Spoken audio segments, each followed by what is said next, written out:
CR101radio.com, podcasts, and more.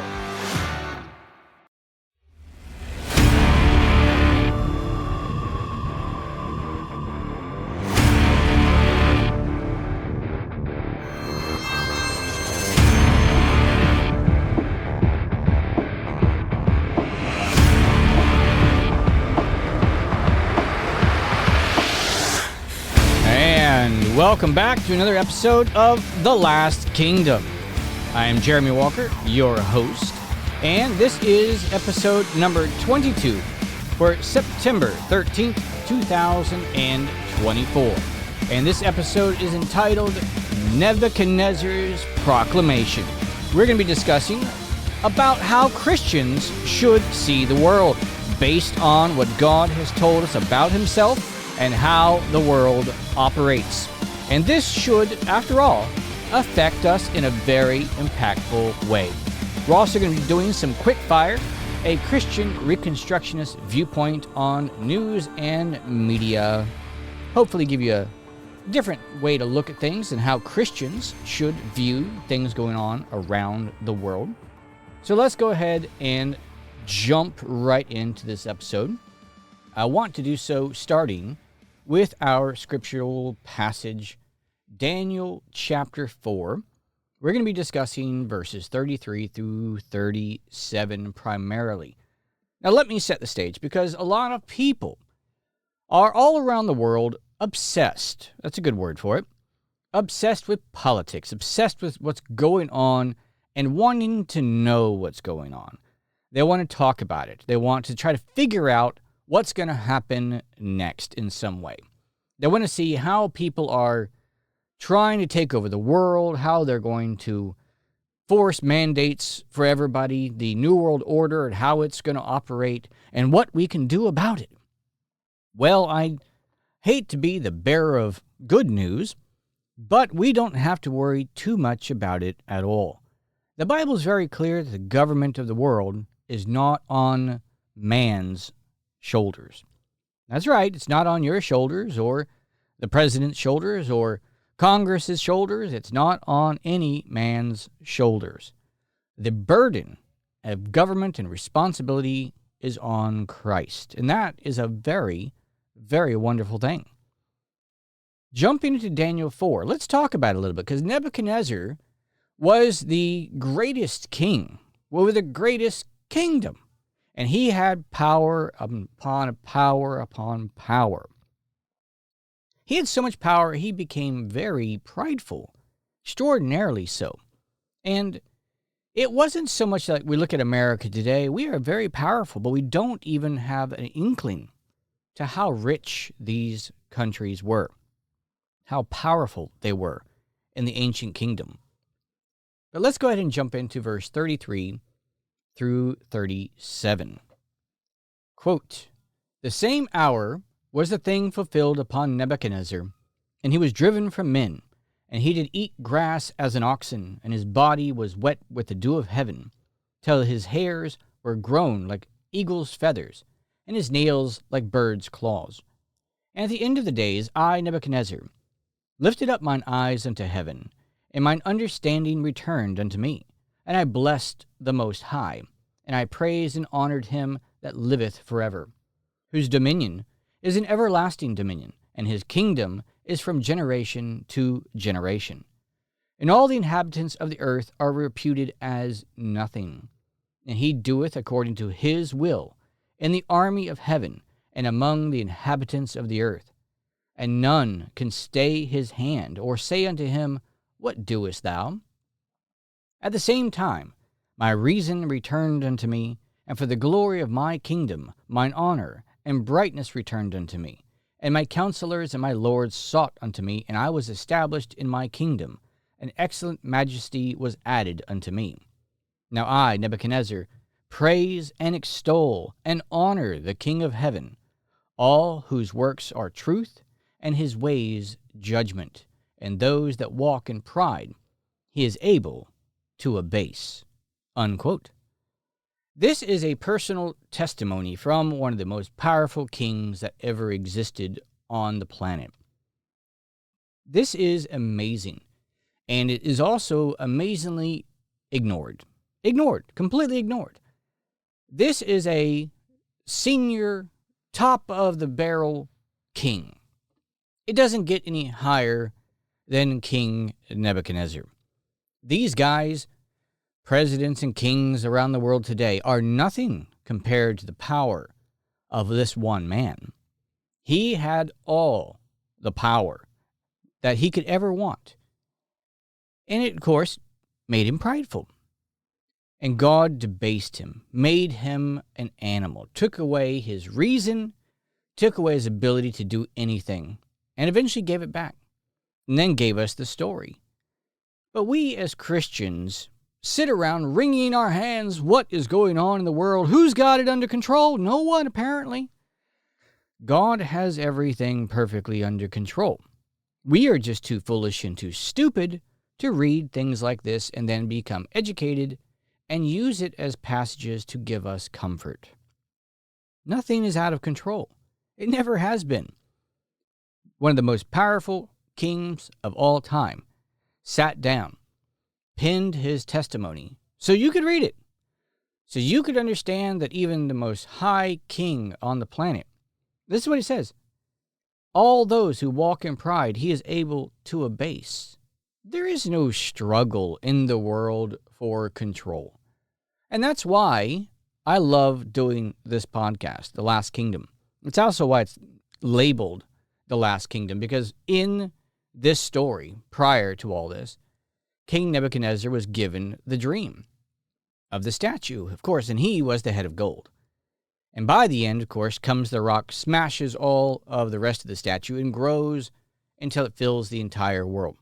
And that was going to be the last kingdom, not a kingdom of man, but that this king, God's king, Christ, was going to come and destroy the kingdoms of men, and his dominion would never diminish and never cease. That is the Christian message, if we're wise enough to know what it is, not foolish enough to ignore it. When we have our children, this should give them great, great comfort. I'm reminded of the old movie The Rock, when Nicolas Cage was in that one. There's a scene at the very beginning, and he was lamenting the idea that anyone would bring a child into this world. It would just be a cruel and inhuman punishment for a child to be brought into a crazy world of tumultuous chaos. And so this was the most loving thing you could do, is never have children, because this is a horrible, terrible place to be forced to live in, and you should never do that. Nothing could be farther from the truth. We live in an amazingly wonderful place that is completely under control. We also have a job. We have a purpose in all of this. We've been given a job to live a life of good works, earn reward, love our families, eat and drink, and do good works which we can be rewarded for as well. There is nothing that should make us sad. There is nothing that should make us depressed, except maybe our own sin, maybe our own shortcomings. But we shouldn't be worried about politics in the world, at least in the point of being concerned that it's not under control. Like, if somebody's going to steal an election, was that planned? Yeah, it was. If it indeed was stolen, maybe it was, maybe it wasn't. Either way, in America today, we were supposed to have a Biden-Harris presidency. President Trump, we covered this on this podcast a couple weeks back, attempted assassination. He tried to murder the former president, Trump. Didn't work. Still here. So those plans did not succeed, even though people wanted him dead. See, things are not just spinning out of control out there. It's really important that we as Christians not only understand this, but we believe it, and we also act on it. Fellow Christian, if you're listening to this, that is one of the main reasons that I do this podcast in particular, is people are pessimistic. They get too concerned, and it stops them from just getting up and getting to work. Why don't you, like a child, Because the Bible does say this, we have to have the faith of a child. And I have myself 11 children personally. And I can tell you that my children never had to wake up and be concerned about how their day was going to go. Why? Daddy, Mommy were always there. We're there taking care of them. We tell them what to do, where to go. And if they had a problem or if they became scared, they came to us and we took care of everything. And we should be like that, even as adults, with our Heavenly Father. You should understand that God's got it all under control. You don't. You're just like the child in the back seat, getting buckled in, eating your little gummies with your sippy cup. But you're not in charge of things. You never will be. Children do not run the world. They don't do it. And that's the same way we should look at our lives as adults. We don't run the world. We have a job. Our Father has given us a job to do. That includes being a good parent, husband, wife, being good in business, means not stealing, working hard, being a good example, evangelizing. All those things are ours to do. Just like when you take the child to school or you come home, now go play, be nice to your friends, don't hurt anybody. And you tell the child to go do whatever it is you want them to do, and then they go, and they're supposed to do that. And the child can live a carefree life without worry or concern. Nebuchadnezzar's proclamation here about the surety of God's providence. Nobody even gets to question God and say, why did you do that, God? No, no one can question. It is utter surety. There is no question mark in the mind of King Nebuchadnezzar if somehow God might, be pretty powerful, but not fully in charge. No. God took away his kingdom, his mind, and then also gave it back, and then added more on top of it. God establishes all power everywhere. When we're talking about the vast immigration that's going on today, and it is purposely planned, yeah. Insidious, you bet it is. It definitely is insidious. But is it out of control? No, it's not. The Bible is full of times where God moves around people and he uses them for his purposes, and usually it's judgment. And so maybe we should be less concerned about foreigners coming to our land illegally, which we should be concerned about that. They should not be allowed to do that. And we should be working every fiber of our being to make sure that the laws of the land are upheld. We don't want a lawless place. We want a place established by law, and countries have to have them. And we should want that. But at the same time, we have to question ourselves and say, is that the problem? Or is it that we already have laws and we're just not enforcing them? It's that we have laws, but nobody cares about righteousness. And even, do we care about righteousness on an individual level? Are we worthy of God's blessing? Are we? Are our families? Are our schools? Our churches? Is our nation worth giving a reward to? That, I think, is a better question. Instead of publicizing the evils of the illegals every day on every single news channel, everywhere in the world, every social media post, now it's about the pets. People are eating pets. And my son, because he was paying attention, and I congratulated him for this because a lot of times he doesn't pay attention. We were having a discussion. He says, well, technically, it's not, there's nothing wrong with eating animals, as long as there's only two kind of categories that God says these are off limits. And this was scripturally backed up by the Bible. He says you're not allowed to eat people, obviously. Cannibalism, literally off the table, so to speak. And two, you can't eat things that are dying of itself or specifically have the blood in them. Animals have to be bled, not allowed to eat blood. So my son had it right. Lots of different cultures have different eating habits. Thankfully, most of the Western world actually has more of a dietary laws kind of adoption. Not that it's necessarily enforced or forced upon us, but it's something that we have kind of carried over from the biblical times. And so we do pretty much have a kosher diet, except for the eating of, say, pork and, say, shellfish. Otherwise, we don't eat bats. We don't eat puppies. But I did hear a great teacher that I listened to a lot talking about his time on an Indian reservation. And they weren't eating the cats. They were eating not the geese, but they were eating puppies. Apparently that was a delicacy, puppies. So if you had a puppy, you had to watch out. Otherwise, somebody was going to find that puppy and he was going to end up in somebody's stew. But you also have to remember that different cultures have different dietary kind of cultural things that they do. So the fact that a foreigner comes to America that has a mostly dietary restrictions based on the guidelines of the Bible, and we have a revulsion about what they're eating, it doesn't make it wrong. And that's not even the problem with having the person here. Because once again, let's say they did come here legally. Is it still wrong? Well, if there's a law against eating certain animals, like a bald eagle, I heard that one of the animals which were killed was a bald eagle. There is some really big restrictions on that. Or if you're going to eat sea turtles, which are, of course, protected species and things like this, you're going to get in a lot of trouble. Now, we have all kinds of stuff. But as Christians, we kind of have to see ourselves and go, what is the question mark here about us? And what is it that's going on?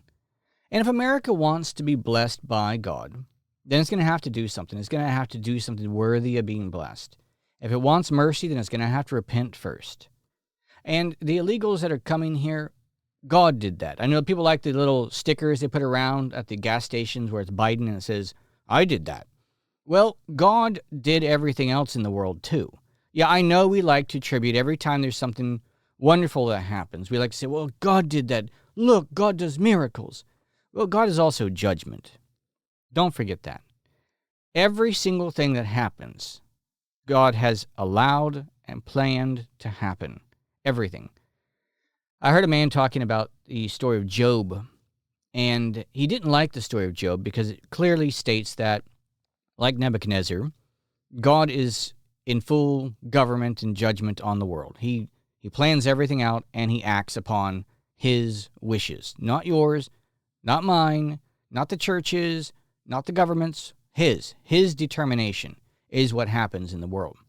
And for Job, it was for him to lose his health, his wealth, and his 10 children, all at the same time. Now, the man had a struggle of faith to a certain point because he said, why do we get promises of blessing and protection from God if at the same time it's not a guarantee, right? It's not a guarantee. Your children you're being good, and your children haven't done anything wrong that you're aware of. But some tragedy strikes your family, your business, your nation, whatever. And all of a sudden you go, but God, you are supposed to only bless. Nothing bad should ever happen to me. I should never have a miscarriage. We shouldn't have a death in the family. That's not how God works. The Bible is full of this stuff. Nebuchadnezzar pointed it out in his proclamation. No one gets a chance to say, what are you doing, God? God knows what he's doing. And you don't. You don't get to ask that question. In Job, which is a wonderful book, if you haven't read it, read it. When he got the chance to meet God face to face, he wisely put his hand on his mouth and said, I am not going to ask that question. I don't have the right to ask that question. And so he didn't. So if we want something from God, we're going to have to do something worthy of a blessing. And on top of that, God's ways are not known by us, nor does he explain them most of the time. We do have to let God be God and us try to be men. So let's go ahead and jump into some quick fire. I like doing these little things. I'm a Christian reconstructionist, which basically just means I believe that when God converts a man, he changes that man. He gives him a new purpose in life. He is a new creation. Where first he ran away from God, he runs to God. Where he loved his sin, he hates his sin, and he repents daily. Where he wanted to break God's commandments, he now wants to keep God's commandments. And that means it changes him, it changes his family, it changes his business, it changes his entire outlook, and also changes the nation he lives in as he's able to influence it. And so that is Christian reconstruction. It is not a political movement, it's not a political ideal. It is one that comes from God's miraculous change of man. And then, like waves, you know when a pebble has been dropped because there are ripples. And all the other things are just the effects, the ripples, if you will, of man's creation or new creation under God. He changed him. And now he reconstructs the world under God instead of trying to tear it down. So let's jump into quite a few things here in our little post and see what we got. One was a post came up on social media. Dave Grohl from the Foo Fighters, good music, frontman. He reveals on Instagram that he has recently welcomed a baby daughter with a woman outside his 23-year-old marriage to Jordan Blum. And it goes on from there. The point is, it's kind of put into a positive. He's welcoming a baby that was conceived outside of his marriage. In other words, he's an adulterer who is having children with another woman that's not his wife. This is not a positive thing. It shouldn't be seen as a positive thing. This shouldn't be something that we're going, oh, well, he made a mistake, and he's going to welcome the child. He knows it was a mistake, but he's going to welcome the child, and he's going to love that child. They're making the entire subject matter not about what he did, right? Just about the child. Well, of course you should have pity on the poor child who is getting stuck in the middle of all this stuff because of their sins. And hopefully God will bless them despite the fact that what these people did was wrong. The child will not be restrained by having to follow in the footprints of their family, of their parents. They can do a better job, not become adulterers, not become fornicators, and they can have a blessed life.